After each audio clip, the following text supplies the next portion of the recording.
systeemin luonne. Välillä pidän edelleen Kiinan yhteyttä. Välillä olen näistä huolissa, että tehdään yksin siellä kanssa. Mutta hän ei ilmeisesti aio luovuttaa salaisesta poliisista sen sitkeydestä huolimatta. Ei hän aio. Hän on ensinnäkin hyvin itsepäinen luonne, mutta myös täysin omistautunut asialle, omistautunut kamppailemaan Kiinan demokraattisen tulevaisuuden ja oikeusjärjestyksen ja ihmisoikeuksien kunnioittamisen puolesta. Ja hän on tavallaan tehnyt suuret uhrauksensa, tavallaan uhrannut oman perheensä tälle taistelulle. Ja hän näkee sen niin, että hän haluaa auttaa Kiinaa, hän haluaa auttaa myös omaa perhettään, jotta esimerkiksi hänen oma tyttärensä joskus voisi kasvaa ja elää toisenlaisessa Kiinassa. Sen takia hän jatkaa kamppailua. Tavallaan siinäkin on kysymys sitten ehkä eräänlaista rakkaudesta, että hän ajattelee, että rakastaa tytärtä niin paljon, että haluaa, että hänen kotimaansa tulee olemaan toisenlainen tulevaisuudessa ja siksi ei voi ottaa periksi. No, mitä mielestäsi me suomalaiset voimme tehdä tukeaksemme Kiinan ihmisoikeustilannetta? No, mielestäni tietenkin tärkeintä on, että me yritämme ymmärtää Kiinaa, olemme kiinnostuneita siitä, mitä siellä tapahtuu. Uskon vahvasti, että Kiina on meidän aika iso tarina. Se tulee muuttamaan maailmaa ja muuttaa sitä koko ajan isosti. Jotta voisimme ymmärtää, millä tapaa Kiina tulee vaikuttamaan koko maailmaan, pitää ymmärtää sitä kamppailua, jota Kiinan sisällä käydään sen maan suunnasta, yhteiskunnan suunnasta. Ja siinä kamppailussa tietenkin Xi ja hänen miehensä ovat olleet ja ovat aina siinä eturintamassa, käyvät sitä vastarintaa joka päivä arkielämässä.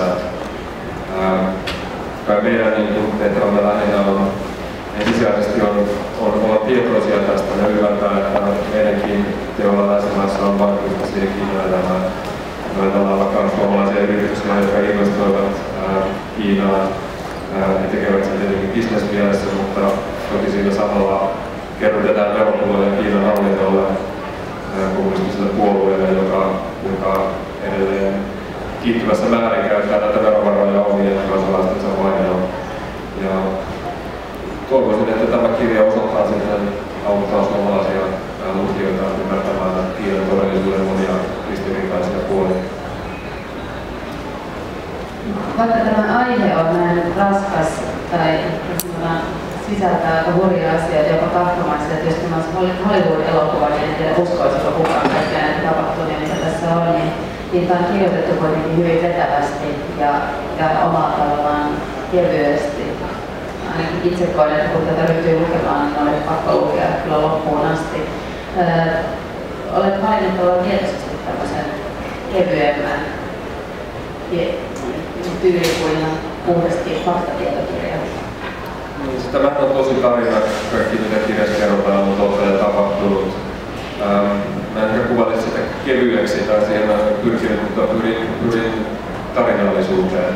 Mä ajattelen, että Kiina tietenkin on monillekin mun työllä vähän vierasaihe ja kirja käsittelee raskaita teemoja, ja jotta mä saisin pidettyä lukijan tavallaan mukana tässä kertomuksessa, niin kirjoittaa sen ikään kuin tarinallisesti kohtauksesta eteläväksi kertomukseksi ja lukijat päättävät, miten se onnistui, mutta se oli se pyrkimys kuitenkin. Eli siinä tavallaan katetaan pitkä kaari, joka tavallaan alkaa jo Xinjiangin ja sitten hänen miehensä vanhempien vaiheista, kuinka he jo 50-luvulla joutuvat poliittisen vaihdon kohteeksi ja kuinka tavallaan tämä varjo sitten vielä seuraa näitä sukuja tähän nykypäivään asti. James, how do you feel about this book? Because it's about your life and it's in Finnish, so you are not able to read it. Actually, I should thank family a lot because of this book project, especially for the family history. We did lots of research and I understand my family history much more better than before because my parents and also My parents, even though because of their traumatic experience in the Communist Party, they are not willing to tell their next generation about their personal experience. It's quite tough, and they are worried this experience could influence our views on the society and have bad impacts on our personal life. But through this project, I feel very proud and very happy to know more about our family experience.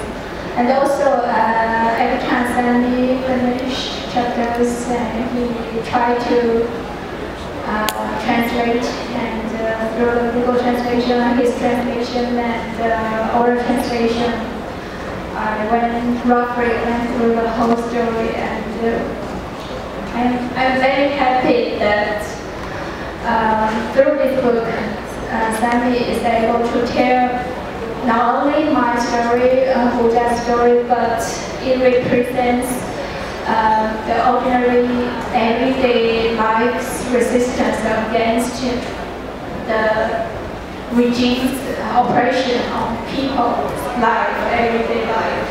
And also personally, it's kind of a process for me to review my life and a process for family to accompany me going through the very difficult experience.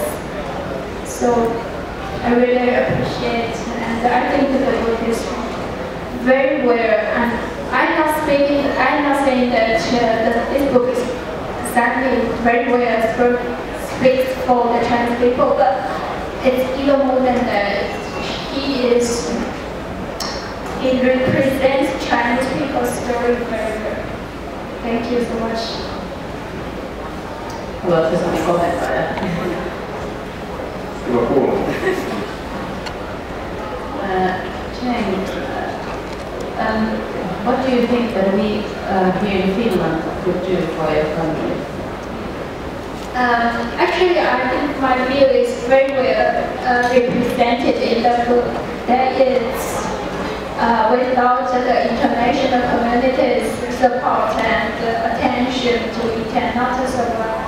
Like it's even worse. I mean, for example, many of our friends, they just simply speak of their political views or defend their rights, their family rights. They were beaten up heavily, and even some of them were dead or died, and many of them still in jail or in hospital.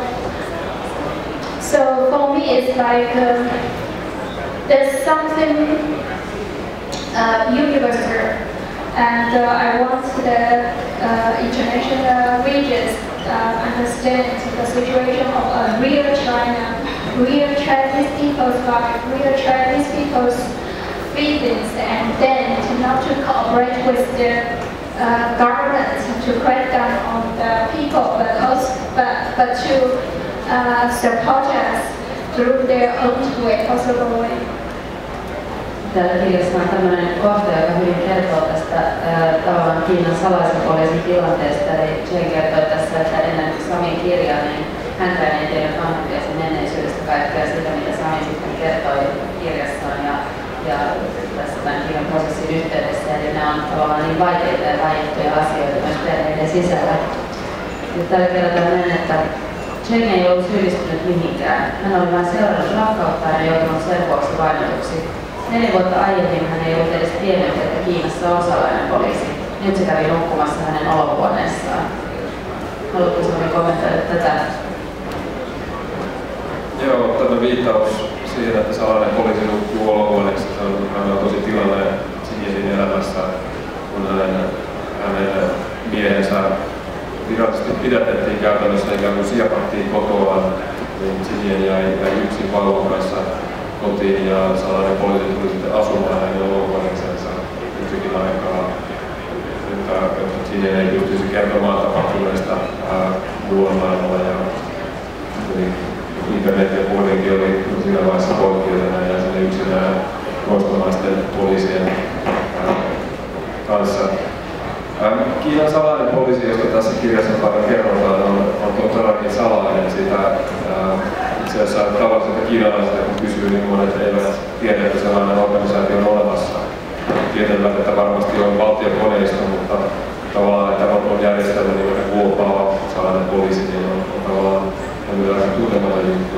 Ja kiinnostavaa siinä on, että tämä salainen poliisi itse asiassa toimii aivan tämmöinen virallisen poliisin, on sama organisaatio virallisen poliisin kanssa. Eli kun on poliisiasemassa, missä on passipoliiseja, liikennepoliiseja ja rikoksen tutkijoita, niin samassa poliisilaitoksessa, mutta ilman virkapukua toimivat salaisen poliisin agentit, joiden tehtävä on hieman toisenlainen, eli siepata ihmisiä ja ahdistella ja hakata ja pelotella ja tämmöisiä gangsterilaisia toimia, mutta virallisesti ne ovat samaa poliisiorganisaatiota ja sellaista verorahoista rahoittavat heidän toimintaansa.